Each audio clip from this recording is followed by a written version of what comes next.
Curling now enters the Sports Weekend spotlight.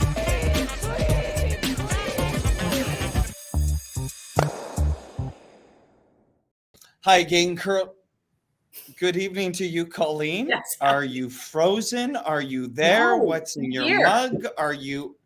I'm here. Hi, I've got my relaxed fans. tea. I can't even see you, Call. I'm here. Are you just messing with me, Devin? I think Colleen's internet connection is breaking up for me. It's all good. You can't hear me, Devin, because I can hear you clear as mud. I think you're just messing with me because all the times things have gone wrong. Hi, everyone. I am missing some consonants. I need my U and an H. Okay. I'd like to buy a vowel. I'm back. Call. I've lost my letters in my favorite of favorite props. Yeah, you know what I mean.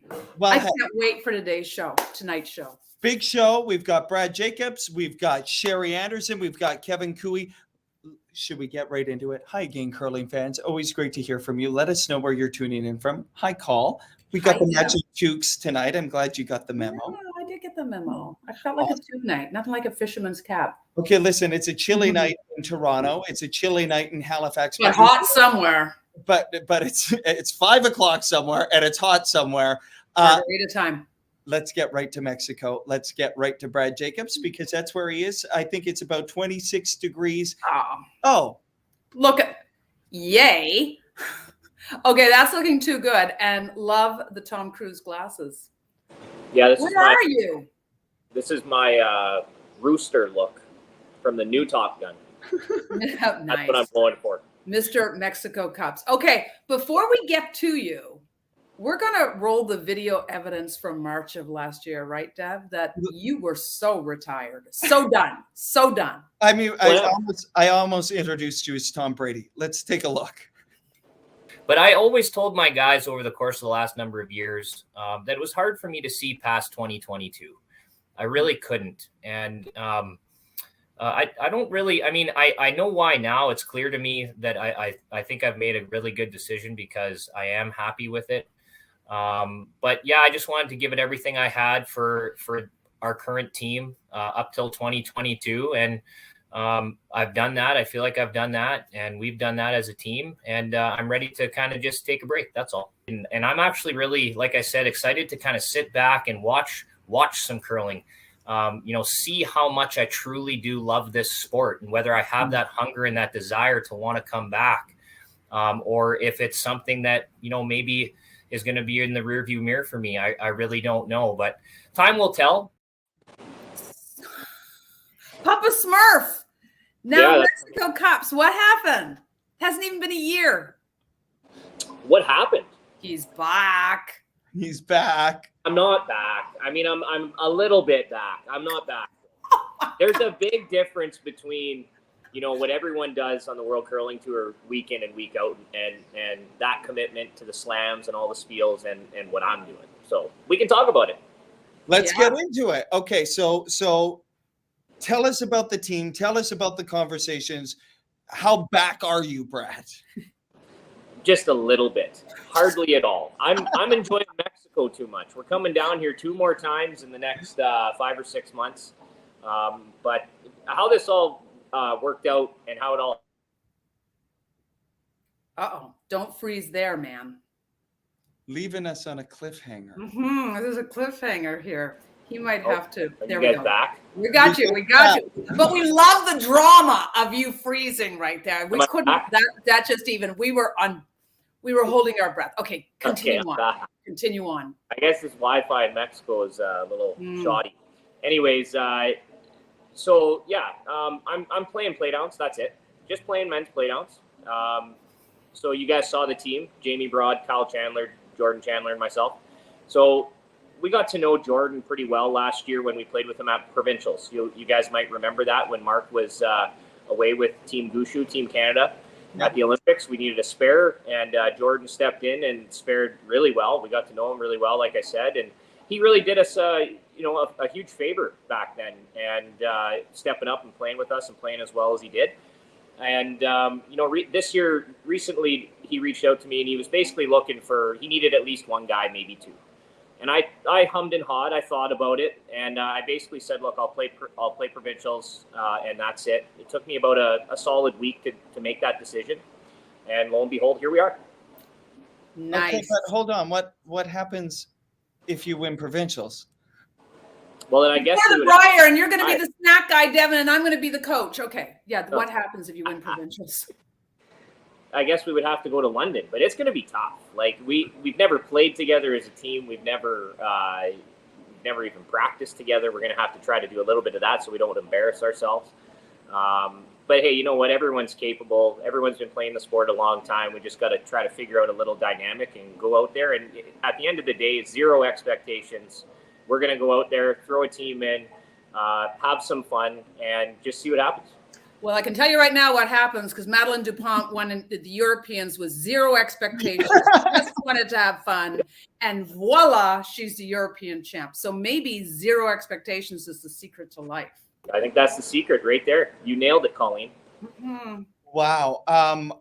Are you excited about this, Brad? I mean, this is interesting to hear you say this. I know you wouldn't have taken this decision lightly, but this sounds like a very different thing from maybe earlier in your career where it was all about winning. Now you're going out on the ice and playing a provincial play down and with zero expectations. Yeah, it's a different feeling, but I'm still excited. I'm excited to give that a whirl and with these guys, I know Jamie Broad is from Sault Ste. Marie. He's a really good buddy of mine. I've known Jamie since I was a kid, and since we were stomping around the curling club growing up.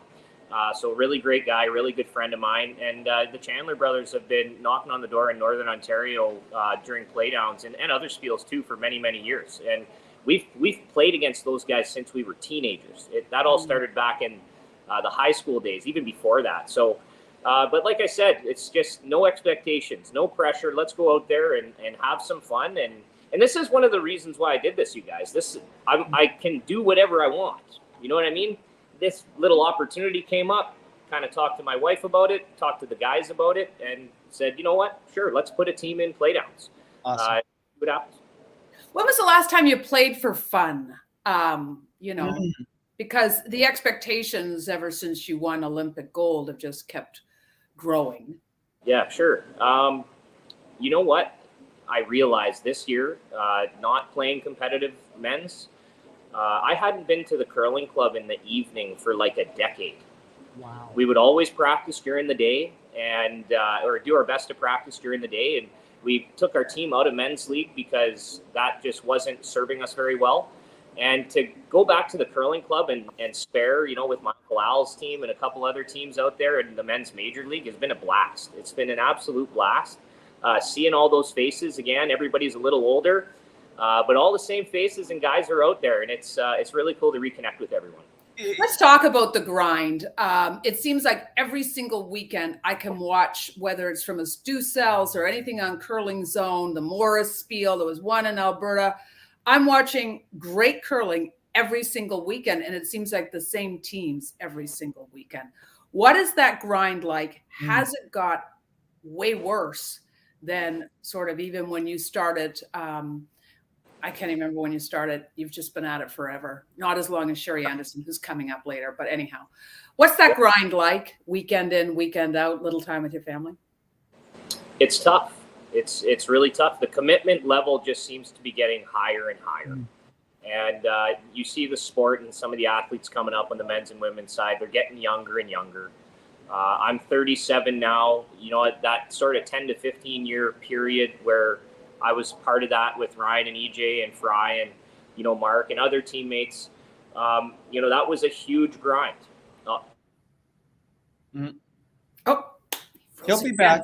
He'll be back. Yeah, he will be back. We know. I love how he talked about, was talking about playing with Uncle Al.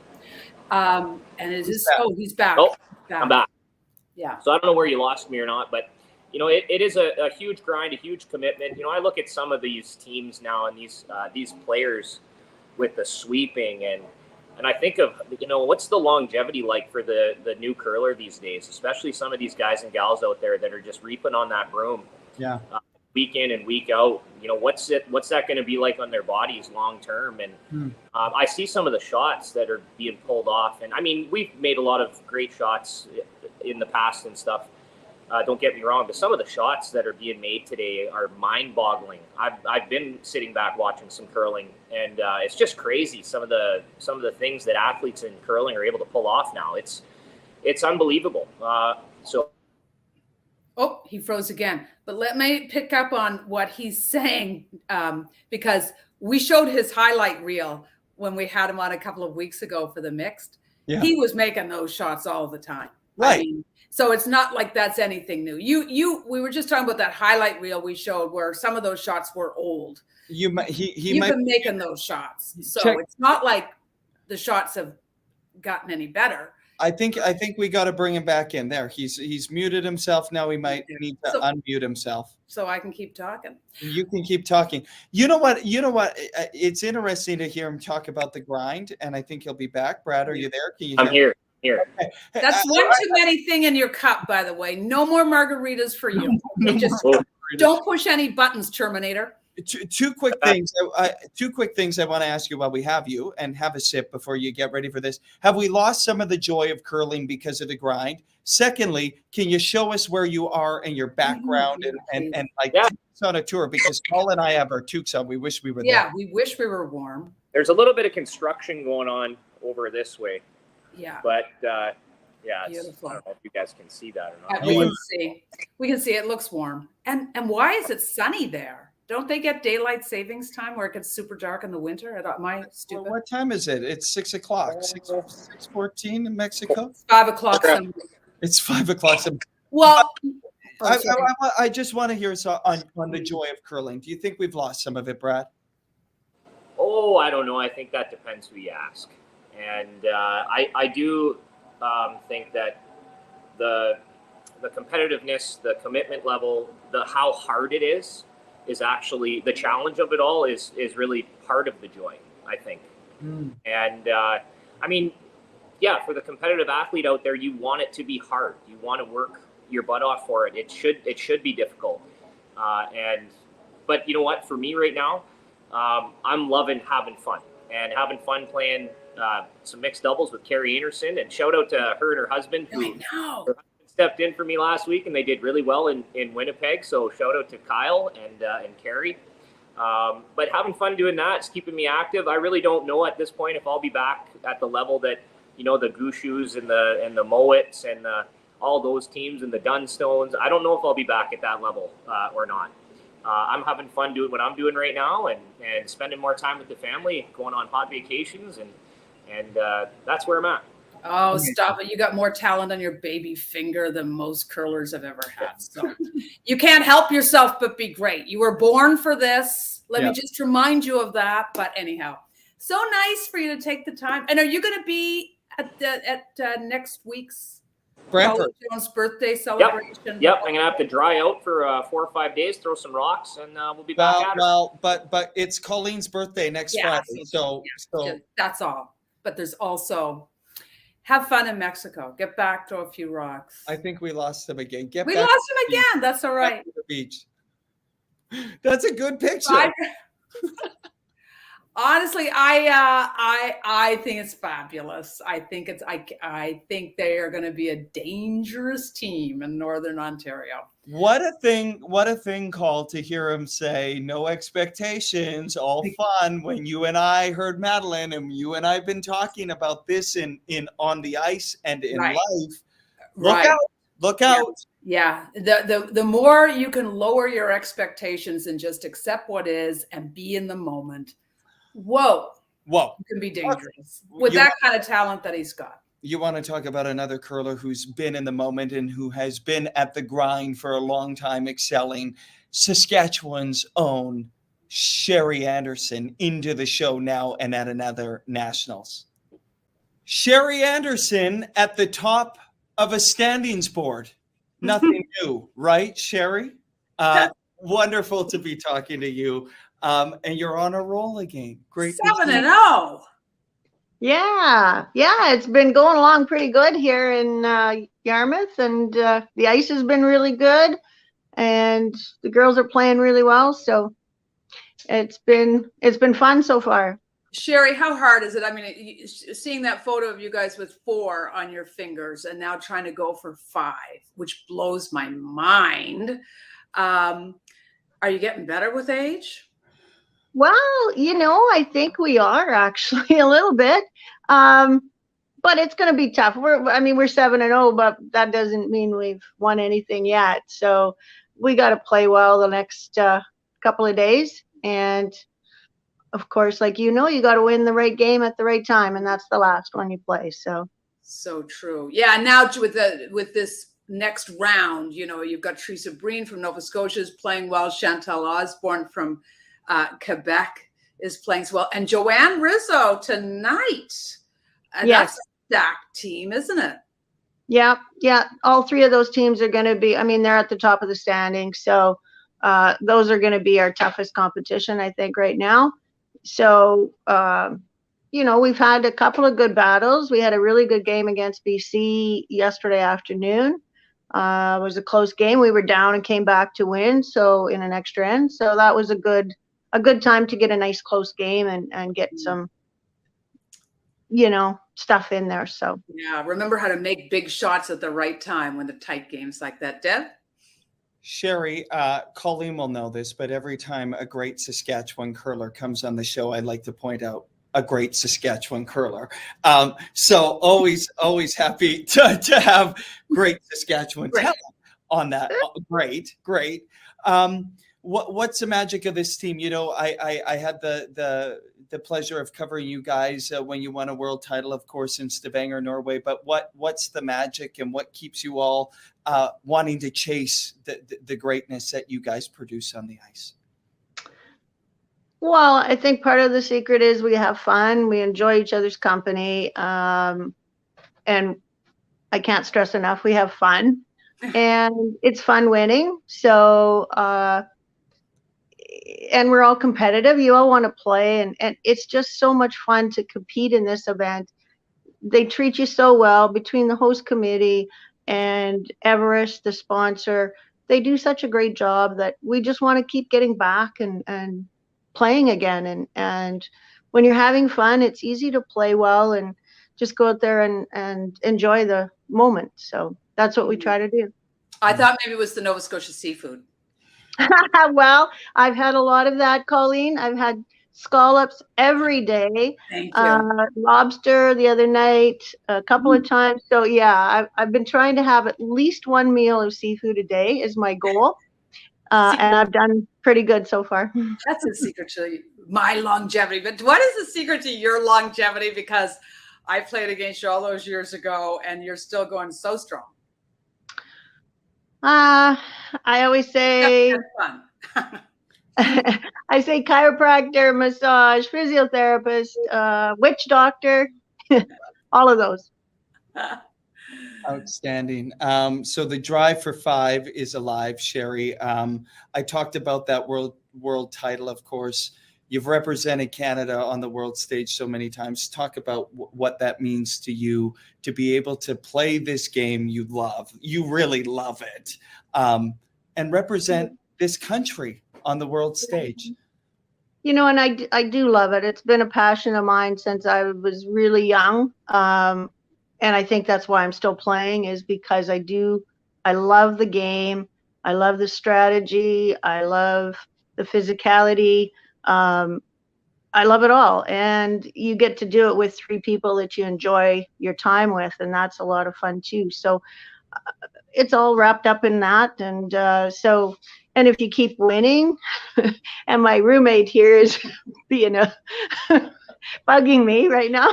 But you want you to go? Because you've got a game to get to. No, she's just being an ass. Okay.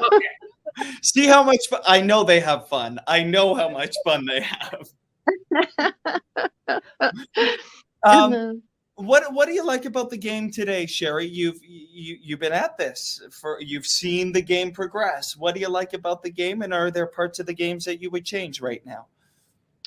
I don't think we have to change too much right at the moment. I think we've worked it out pretty good with the 5 rock rule. I mean, those changes needed to come with the 3 rock and then the 4 rock and the 5 rock. Now they're throwing in the no tick in some competitions. I don't know at this level, at this competition, if we need that right now, but it's always evolving, and that's okay. I mean, you adjust and play the rules, whatever's thrown at you. So, but I don't think there's too much wrong with the game right now, other than the fact that we need competitors. We need people out playing the game, learning the game. The kids, they had some school kids down to the arena yesterday, and I asked over the boards how many of them curled, and there was very few. There was maybe a handful of kids that had ever tried the sport. I mean, they're living in a community where there's a beautiful curling rink. They should have all said, yeah, we've been down to the rink and we've tried it, or dad's tried it, or, you know, my grandpa used to curl. But no, there was nothing. And that is disappointing to me, because we need those young kids learning the game coming up. And so we will have curling rinks in another 20 years, or else the sport's going to die. Good point, because COVID certainly for junior curling made it really tough. Oh, we're looking at some highlights. Yay. Sure. Give us your best play-by-play of your greatest shots, and we could go on all night of your greatest shots. Well, I'm trying to remember this shot here. I don't know. Okay,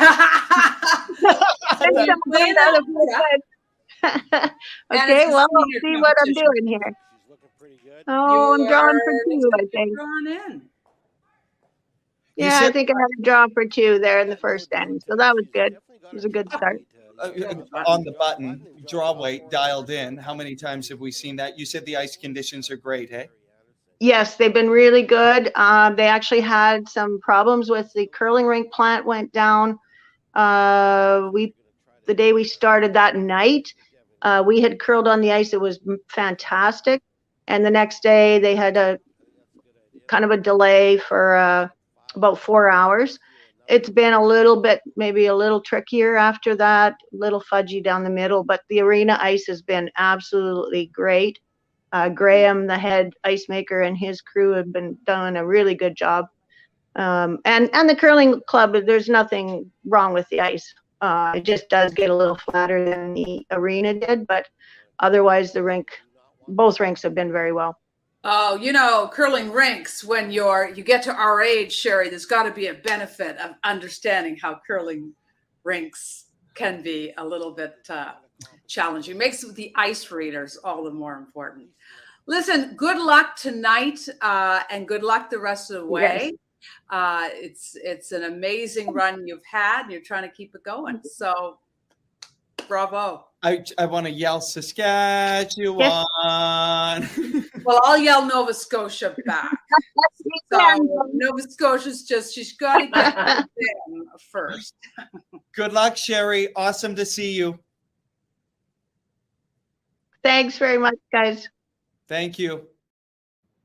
Call, like I said, the Drive for 5 is alive. And in fact, the last person to defeat Sherry Anderson in a senior national championship, guess who it was, Call? I don't know. Was it me? You. Was it? Hey, put that on a trivia note.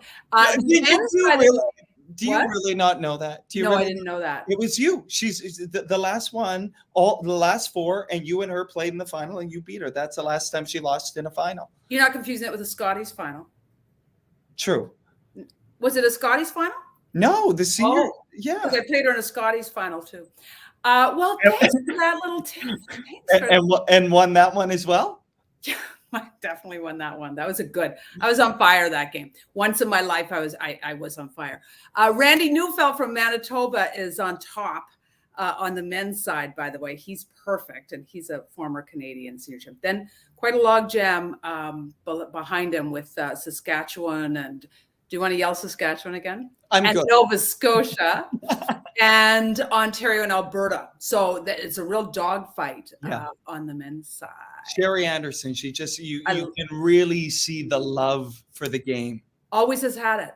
I wonder if she's still running down the ice to go throw her up. Probably, right? Probably. Yeah, but that joy, and I mean, it's funny talking to Brad Jacobs about that same thing, about, that passion, and it had become a grind.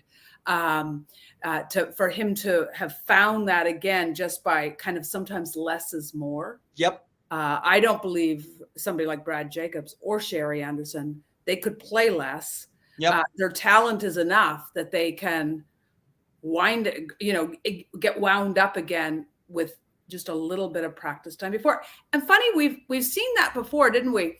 Like in the Calgary bubble when people had limited play and they got on there and they were all they were all worried, oh, we won't be good enough. And guess what? They all were good enough. You know who I would add to that list? Our next guest, who could probably not play for 5 years and pick up a rock, one of the purest throwers in the game. So good. And he joins us now. He's not in Mexico like Brad Jacobs, but it's a little soft background there. Hi, Kevin. How's it going? You're in Oakville. It's going well. How are you? Doing good. Yeah, this is just another hotel room on the tour. Good. I'm wondering about our internet connection. I wonder about the Wi-Fi in the Oakville. It was good. What do you mean? He sounds great, right? Seems good to me. Oh, good. Perfect. So tell us about how it's going first off at another stop on the tour. And you guys picked up a win. Yeah, it was a rough start. We played a couple poor games to get going. And fortunately, we won this morning. So still in it. Got to win tomorrow and then see what happens. But if we can pull it out tomorrow, we'll be probably playing Saturday. So. Nice. We were talking to Brad Jacobs earlier in the show, and he was talking about coming back to play just the Northern Ontario thing, which Devin and I have had a good laugh about. But he talked a little bit about the grind. Does it ever get that? You've been at this for long enough. Does it ever get old for you, or do you still, as soon as you step on the ice, or just fire right back up? Yeah, I really still like competing. Maybe what's harder is motivating yourself to practice to the level that the amounts that you need to do to compete with these teams. That maybe would be where I find it the hardest. But, once you get out on tour and at all these events, you're playing good teams. I don't have any problem with that. Nice. I'm apparently having the technical. Yeah, it's you, Devin. You're the problem, not So us. I apologize for that, Kev. Wonderful to see you. I want to ask you about team changes, because I'll never forget a conversation we had years ago where you said you believed that team changes really were the key to success, because that change of energy and change of dynamic allowed you to sort of get to a different level, to reimagine goals and all of that. So maybe walk us through what it's been like for another team change for you. And if you stand by that you believe that that's an important thing in the curling landscape in this country, to have those changes. Yeah. I mean, I can't speak for everyone. Obviously there's teams that stay together longer than some, but I think it does get challenging when you've been, say, 6 years or more, if that even happens that much anymore, especially in Canada, when you have a lot more maybe options as some countries in Europe that don't. It can be challenging when you're on the road that long with people and for everyone. I mean, and sometimes you just need some freshness. And so, yeah, this is a new team for us again this year. And it's been unique. It's been different, like any new team would be. And we're finding our way, but we're having fun and we've had a good year and I think we'll only keep getting better. Let's talk about this new team and what do you like about this? I mean, year one is not any time to judge. And are you working out other things as well? We had Brendan Botcher on the show and he talked about sort of, I'm paraphrasing, reinventing the wheel, trying to get this, marginally better to compete against the Bruce Mowatz and Nicholas Edin. Not that they're not competing well against them, but what are you doing anything differently this year with this new team to sort of reorganize, rethink, redo how you approach the game or how you play the game? Yeah, I don't know about that. I mean, we've put in a lot of time. We've got together probably more than I would have with past teams. And I think that just is another thing about new teams. Your commitment level maybe increases and you're willing to do different things. So we've traveled a lot. We've got together. And I mean, when you're competing against those teams, especially Bruce's team and Nicholas's team, they've been together.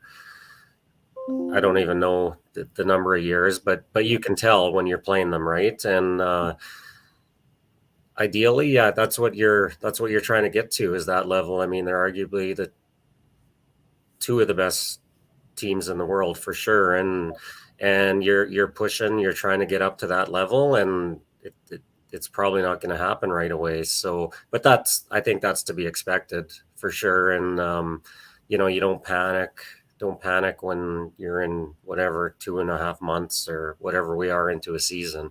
For sure, it's kind of the end game, what you're looking at, and the big events down the road. That is exactly what I was going to ask you, Kev, because I heard calls say, this is you're working out kinks and you're learning new things, and you just said it. So when you look at goals for this year, and I would imagine the big goal is 4 years from now, is that right? So how do you look at that and break that up and sort of take stock of where you are and hold yourself accountable? What does that conversation look like?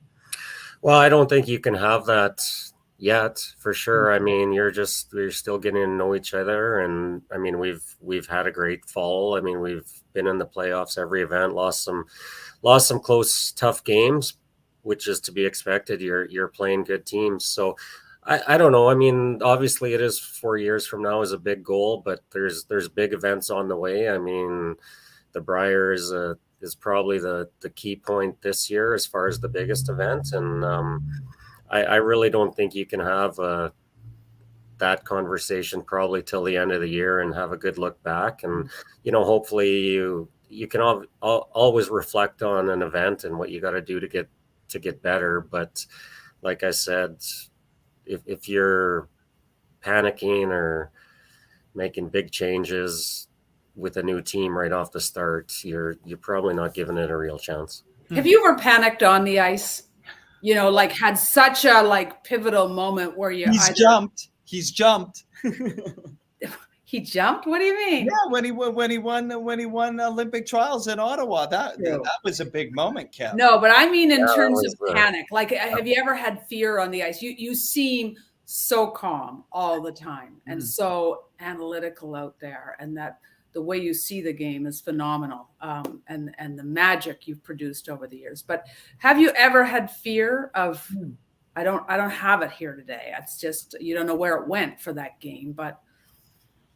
Oh yeah. I mean, that would have been yesterday or the day before. It's not that long ago. I mean, it's a fine line when you're playing good teams, and if you're not playing well, you're in trouble. And confidence is a big thing, and that's just the way it goes. But there's ups and downs. I mean, you see good teams have great years and then okay years. It's very hard to stay right at the top. I think there's a lot of ups and downs, and once you realize that, I think you're better off for it. Are you having fun, Kev? It's kind of been a theme of the show, no expectations and having fun. And it seems it's kind of something where I'm hearing more talking to curlers. And Colleen and I, when we have our morning phone calls, we talk about this grind of the curling world, and joy of the game. Do you still enjoy it and get up for the games in the same way you would have over these years?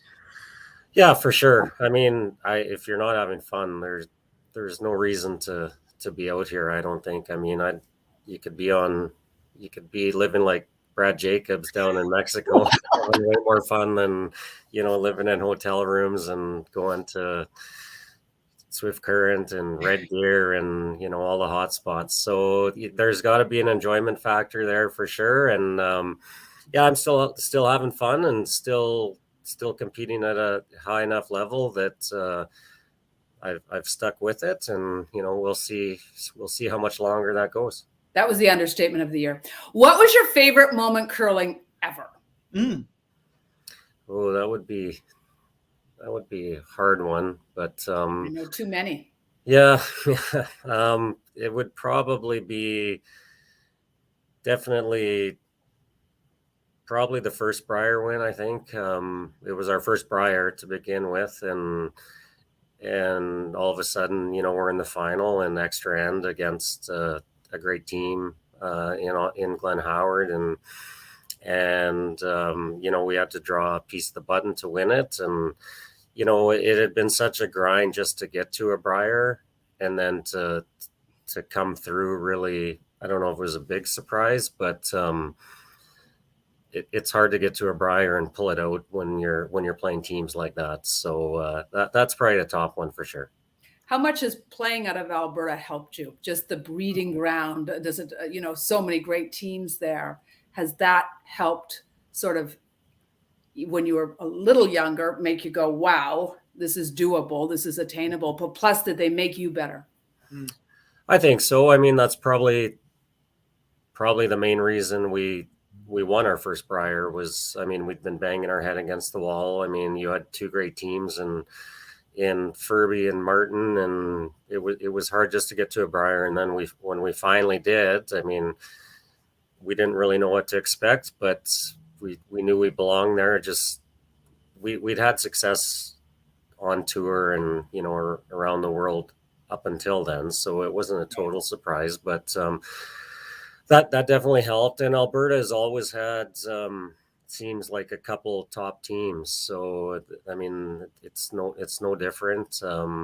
Alberta Provincials is always maybe probably one of the harder ones to win, just because you have a couple of the top teams there. So this year will be no different, and those are the events I really look forward to. Speaking of hotspots, you're just down the road from Toronto in Oakville, Kev. What's ahead at the Slam this week? Got to win tomorrow, Devin. Weren't you paying attention? Well, no, I lost connection. Sorry. Catch me up, Kev. Yeah, we play Joel Retardas from Italy tomorrow midday, so must win.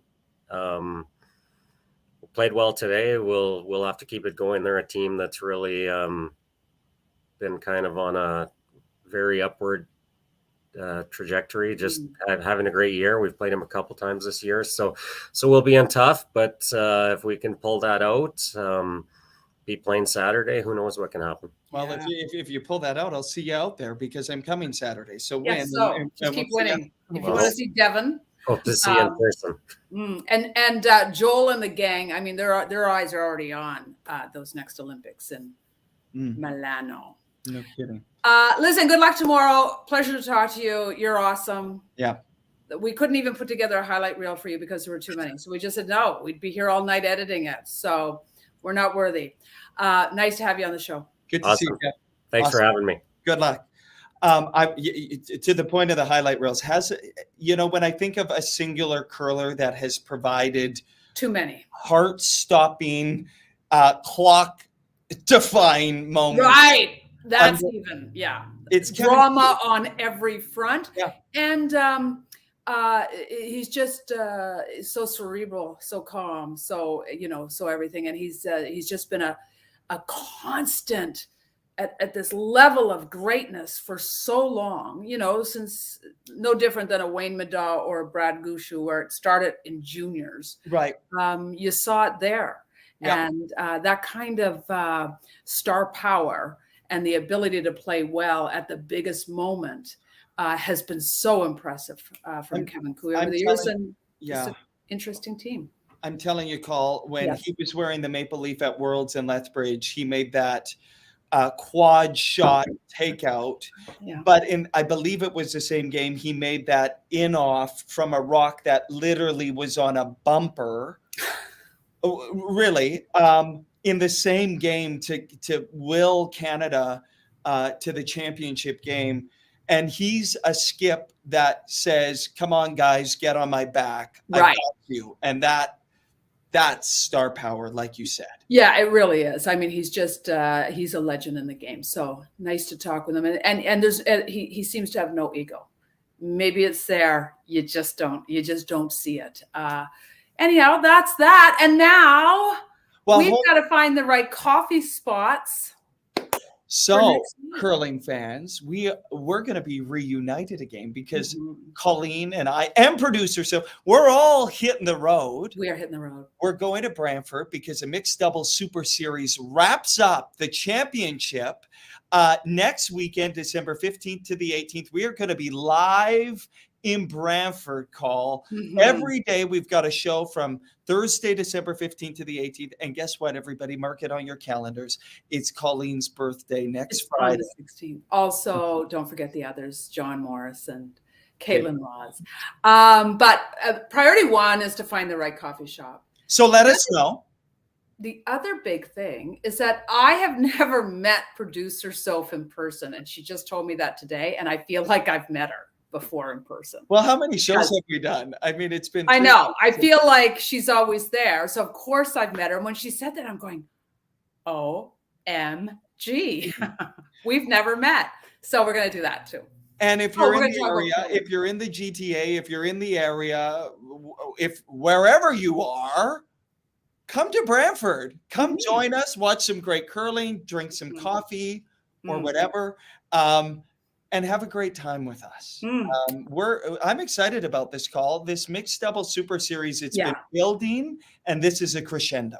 Well, it's going to be fun to watch for starters, because when the great teams are playing well there, it's just mind blowing. Yep. I was going to have a talk with Brad Jacobs, because when they were in the final with he and Carrie, it was like, come on, you two, let's make something. It's funny in mixed doubles, when it's not going your way, it ain't going your way. Like, and that was one of those games, but I didn't bring it up because he was having so much fun in Mexico. So Colleen might actually become Coach Call in Brantford. You and I, you know how you and I are when we're watching games.